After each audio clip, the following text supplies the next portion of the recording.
from the classical theory we move on to the new elite paradigm. اور اس کا جو ہے ہم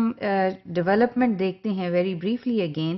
اگرچہ یہ ایکسٹینشن ہے کلاسیکل تھیوری کی جو ایکسپلین کرتی ہے کہ پاور کس طرح سے آرگنائزیشن میں اور سوسائٹی میں اس کا کیا انٹرپلے ہے، لیکن ڈیولپڈ یہ جو تھیوری ہے it was developed in 80s and 90s by political sociologist جو ہیں. And we have to see that we see in this theory that the political sociologists are looking at political side of the political side of a society and a country, and they are looking at a country as a whole, that how stable the governments are or how stable the regimes are. So this is what the new development was taking place, and the extensive the work that you find in this new paradigm is the work of John Higley, who tries to see the effects of divisions that may arise in a society. So what this particular school of thought is looking at different countries and looking at how in a country governments are stable or regimes are stable, and what are the reasons for regimes instability اور regimes stability. So یہ ایک study جو ہے یعنی یہ دیکھنا ہے کہ ڈویژن کتنی ہے، ڈیوائیڈڈ کتنے ہیں، ایلیٹس جو ہیں وہ ایک ملک میں کس طرح سے ڈیوائیڈڈ ہیں اور کیا ریزنز ہو سکتی ہیں ان کی یونٹی کی. تو یہ پرٹیکولر اسکول آف تھاٹ جو ہے وہ اس کو دیکھ رہا ہے کہ ایفیکٹس آف ڈویژن دیٹ میں arise with in the society with in the elite of a society, کہ ایلیٹس جو ہیں اگر ان کے انٹرسٹ جو ہیں وہ ضروری نہیں کہ تمام ایلیٹ کے جو انٹرسٹ ہیں وہ کنورج کریں ڈفرینٹ، کیونکہ اب آپ یہ دیکھیں کہ there would be different power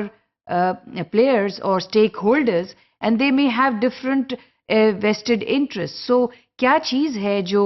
in elites کو ڈیوائڈ کرتی ہے کسی بھی ملک میں.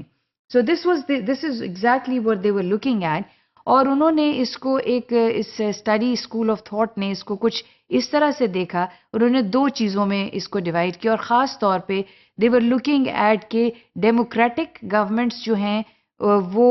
اور اتھارٹیرین گورنمنٹس جو ہیں اس میں ایلیٹس کتنے ڈیوائیڈڈ یا ڈس یونیفائڈ ہیں اور کتنے یونیفائڈ ہیں، یعنی کانسنسس جو ہے ان کا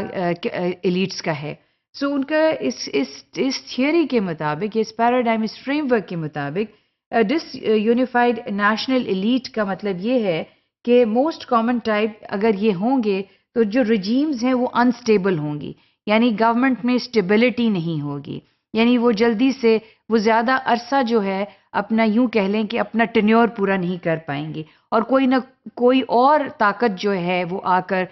اس رجیم کو ختم کر دے گی اور پھر وہ اس کی جگہ. تو یہ ایک بڑے ہسٹوریکلی مختلف ممالک کی اسٹڈی کی گئی جہاں پہ ملٹری رولز بھی آئے اور دیکھا گیا کہ کس طرح سے over a period of time کس طرح سے ایلیٹ نے جو ہے وہ ایک کنسنسس جو ہے وہ اس کو اچیو کیا. سو ایسی رجیمز بھی تھیں کہ ایک رجیم تھوڑا عرصہ کام کیا پھر ملٹری انٹرونشن آ گئی. ملٹری ایک بڑا پاورفل گروپ ہوتا ہے اور چونکہ بہت آرگنائزڈ ہوتا ہے تو پولیٹیشینز کو بعض دفعہ ریپلیس کر کے وہ آ جاتے ہیں، اور یہ ایکسپیرینس بہت سے ممالک کا تھا. تو اس چیز کو انہوں نے اسٹڈی کیا کہ how they were oscillating between unstable and stable regime اور between authoritarian and democratic forms of varying intervals, کہ کبھی اتھارٹیرین گورنمنٹ آ گئی اور کبھی ڈیموکریٹکلی الیکٹڈ لوگ آ گئے. سو یہ ان کا فریم ورک تھا. ایک طرف وہ دیکھ رہے تھے کہ ڈس یونیفائڈ نیشنل ایلیٹ جو ہیں یہ ایک موسٹ کامن ٹائپ ہے، اور دوسری طرف انہوں نے جس چیز کو اسٹڈی کیا اپنی ریسرچ کے تھرو وہ تھا کانسینسولی یونیفائڈ نیشنل ایلیٹ. اگرچہ یہ ایک بڑی ریئر چیز ہے کہ تمام کے تمام ایلیٹ جو ہیں ان کے انٹرسٹ جو ہیں وہ کنورج کر جائیں، اور وہ ان کی 100% کنورجنس کہیں بھی نہیں ہوتی اور ڈفرینس آف اوپینین رہتا ہے، لیکن ایسی چیز نہیں. لیکن وہ اس میں ڈگری آف کنورجنس ہو سکتا ہے، لیکن 100% کنورجنس جو ہے ڈفرینٹ ایلیٹس کا نہیں ہو سکتا. اب اس ایلیٹس میں ڈفرینٹ پولیٹیکل پارٹیز بھی ہو سکتی ہیں، اس ایلیٹ میں جیسے میں نے کہا کہ اس میں آپ کا میڈیا بھی ہو سکتا ہے، اس کے بیچ میں آپ کے بزنس کمیونٹی بھی ہو سکتی ہے، انڈسٹریلسٹ بھی ہو سکتے ہیں، ملٹری ایک بہت امپورٹنٹ جو ہے پاور یا ایلیٹ ہے، ان کا انفلوئنس ہے. سو اگر کیا انہوں نے اس چیز کو ایگزامن کیا کہ اگر 100% کنورجنس ہو جائے تو جو رجیمز ہیں وہ اسٹیبل ہوں گی اور وہ زیادہ عرصے تک اپنا ٹینیور پورا کریں گی اور اس میں زیادہ ڈیموکریسی ہوگی. یہ اگر اس چیز کو آپ اس پہلو سے دیکھیں کہ کنورجنس کا مطلب یہ ہے کہ لوگ ایک بہت ٹالرنٹ طریقے سے رہیں گے اور اس میں ایک کمیونیکیشن ہوگا ڈفرنٹ جو ایلیٹس ہیں، اور وہ اس طرح سے اس چیز پہ ایگری کریں گے کہ اگر ایک پولیٹیکل پارٹی جو ہے وہ الیکشن کے تھرو اس نے گورنمنٹ بنا لی ہے تو وہ اس کو موقع دیں گے کہ وہ پارٹی اپنا ٹینیور مکمل کرے، اور پھر اسی پروسیس سے الیکٹورل پروسیس کے ذریعے وہ رجیم چینج ہوگا. کسی وائلنٹ طریقے سے یا ان لافل طریقے سے رجیم چینج نہیں ہوگا. لیکن اس میں ایک چیز جو پہلو بھی اہمیت رکھتا ہے کہ تمام چیزیں اپنی جگہ کہ ایلیٹ کا کنورجنس ہے اور وہ یونیفائیڈ ہیں، لیکن اس تمام چیز کے لیے ضروری بھی ہے کہ اکنامک کنڈیشنز جو ہیں وہ بہتر ہوں. جب تک اکنامک کنڈیشنز جو ہیں وہ بہتر نہیں ہوں گی، یونیفیکیشن یا یوں کہہ لیں کہ کنسنسس آف ایلیٹس کو اچیو کرنا بھی مشکل ہوگا. تو اس میں جو چیز جو ممالک کے اگزامپل ہمیں ملتے ہیں جہاں پہ ایلیٹس کا کنسنسس ہے وہ سویڈن، برٹن اور یو ایس اے ہے. لیکن اگر ہم ان کی ہسٹری کو دیکھیں تو ان کی ہسٹری میں ہم وہ پیریڈ بھی دیکھتے ہیں، خاص طور پہ 15th 16th سینچری میں they were all the elites were warring, the elites were fighting with each other, there were different factions, they were fighting for power, but they attained this stability or convergence after a very long period of time.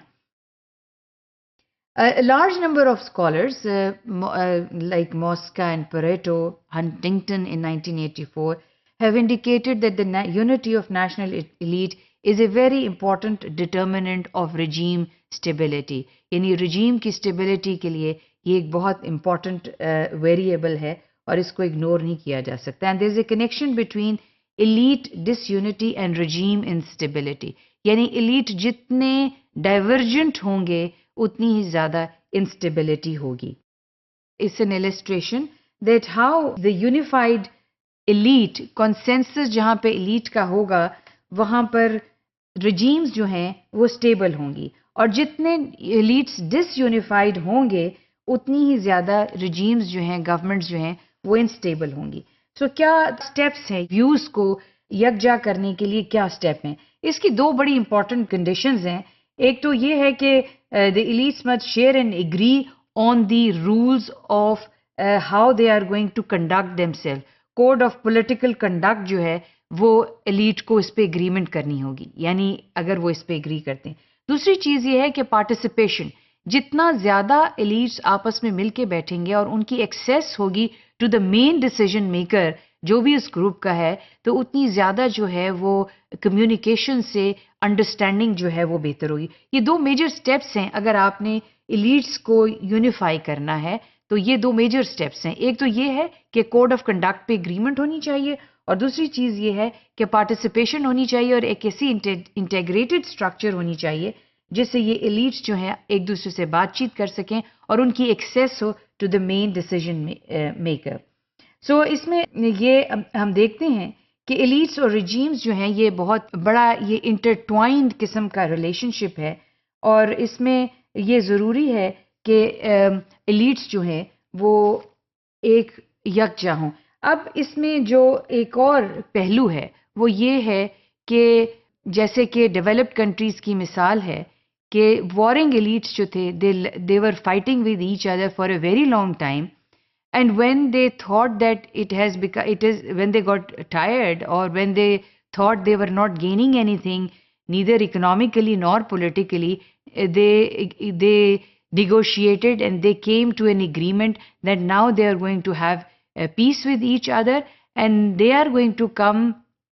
in government through a peaceful process, through the peaceful electoral process, and will allow the one who has won the election to form government and to stay in government and to win elections and to stay in government to protect their vested interests. So وہ اپنے interest اسی وقت اپنے interest vested personal کہہ لیں یا social interest جو ہیں وہ اسی وقت ان کو اچیو کر سکتے ہیں، ان انٹرسٹ کو پورا کر سکتے ہیں جب تک وہ گورنمنٹ میں رہیں گے تھرو الیکٹورل پروسیس. سو یہ ایک اسٹڈی بڑی اس کے اوپر کام ہوا ہے، اینڈ تھرو ہسٹوریکل جو پروسیس اسٹڈی کیا گیا اس میں یہ دیکھا گیا کہ ایلیٹس نے اس چیز پہ اگری کیا کہ انہیں ڈیموکریٹک پروسیس کے ذریعے گورنمنٹ میں آنا چاہیے، اور جب تک وہ گورنمنٹ میں رہیں گے ان کے پاس پاور ہے اور وہ اپنے انٹرسٹ کو پروٹیکٹ کر سکیں گے.